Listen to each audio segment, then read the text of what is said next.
roki imam knjigo Sanje Lončar Naravne rešitve za radiacijo.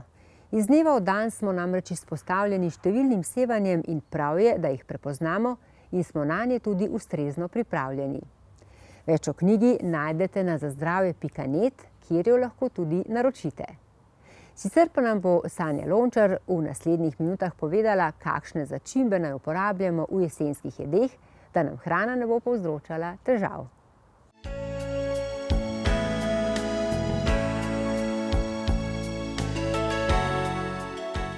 Verjetno ste opazili, da kako se dnevi krajšajo, se nekako tudi naše počutje krajša. Zakaj je jeseni vedno več slabe volje, manjko energije, presežek kilogramov, celo depresija nas rada obišče?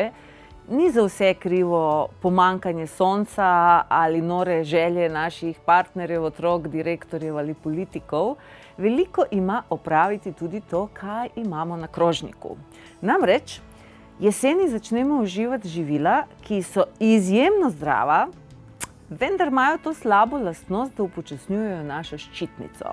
Torej, vse te tako imenovane križnice, kapusnice, ohrovti, zeljčka, kolerabe, kolerabice, repe, zelo zdravo, vendar res posebej, če imamo mejno ščitnico, se ta upočasni, začne nam zmanjkovati energije, čutimo utrujenost, kilogrami se kopičijo in res od tam pa do kakšnih sivih misli ni daleč.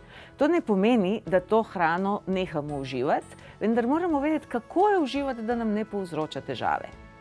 Vse te kapusnice je veliko bolje uživati termično obdelane kot surove. Lažje jih bomo prebavili. Še boljše je, če jih bomo predtem fermentirali in če bomo v prehrano, ko jih kuhamo ali fermentiramo, vključevali čim več začimbnic, ki spodbujajo našo ščitnico, potem bo tudi počutje boljše in hormoni bojo ponovno naštelani. Predvsem je tle pomembno, da uporabimo čim več kumine, janeža, koromača, popra, kurkume. To so začimbnice, ki res prinesejo nazaj to svetlobo, ki je živilo manjka. Tudi krompirček je težko zemeljsko živilo, ki nas upočasni, zaradi tega kumina in kurkuma obvezno sodita tudi na krompirček. Da vas ljubezen do začimb ne bo preveč zanesla, vam moram odkriti še en pomemben trik. In sicer, ko živila kisamo, pustimo naj se skisajo prvo brez začimb. Ker začimbe so tako močne, da bodo zavrle fermentacijo, če boste usuli preveč kumine, zelje, repo ali karkoli da kisate.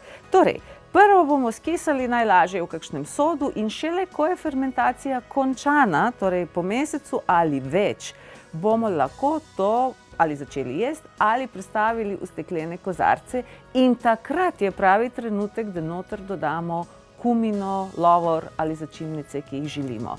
Takrat bodo naša fermentirana živila postala še lažje prebavljiva in tudi ščitnica ne bo z njimi imela težave. Vendar pozor, da ne pridejo plesni, je zelo pomembno, da zelo natančno nalagamo zelje v kozarc, da ga zelo, zelo močno potlačimo in vmes med te plasti dodajamo kumino. Na koncu pa obvezno damo mrežico in zalijemo, ker plesni nastajajo samo, če so vam noter ostali zračni mehurčki.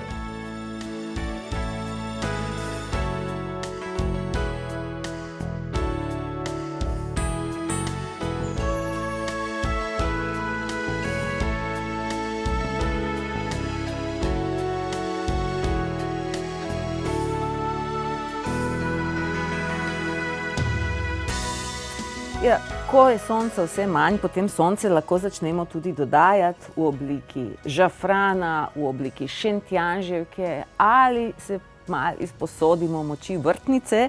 Če si niste naredili svojo dišečo marmelado, potem pa si lahko pomagate s hidrolati, eteričnimi olji in obvezno čajčki vrtnice. Če hočete, da zares dišijo, jih pripravljate tako kot zeleni čaj na vodi 70 stopinj. Kako pa pripravimo najbolj učinkovito žafranovo mleko, pa smo enkrat že razkrivali in se bomo zdaj samo malo spomnili. Za 2 osebi zadošča 10 žafranovih nitkic In če te žafranove nicke damo v kakšno mleko ali kokosovo mleko, sojino, lahko vseeno, samo tako, da je tudi nekaj beljakovin in maščobe v tem mleku. Ta trenutek, ko ga vmešamo v mleko, bo začel sproščati svoje zdravilne učinkovine, ampak če ste potrpežljivi, se vam bo zelo obrestovalo. Poglejte, tle imamo žafran, ki je stal že 2 uri, tle imamo pa žafran, ki je v tem mleku stal od včeraj.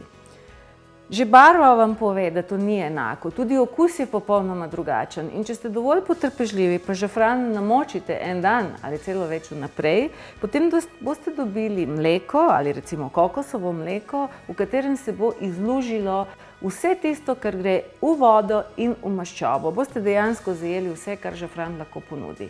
In potem, ko enkrat imate recimo na ta način pripravljeno mleko, iz tega naprej žafran lahko uporabljamo na različne načine. Kot vidite, smo zelo dobro oboroženi, da nam sivina ne bo prišla do živega.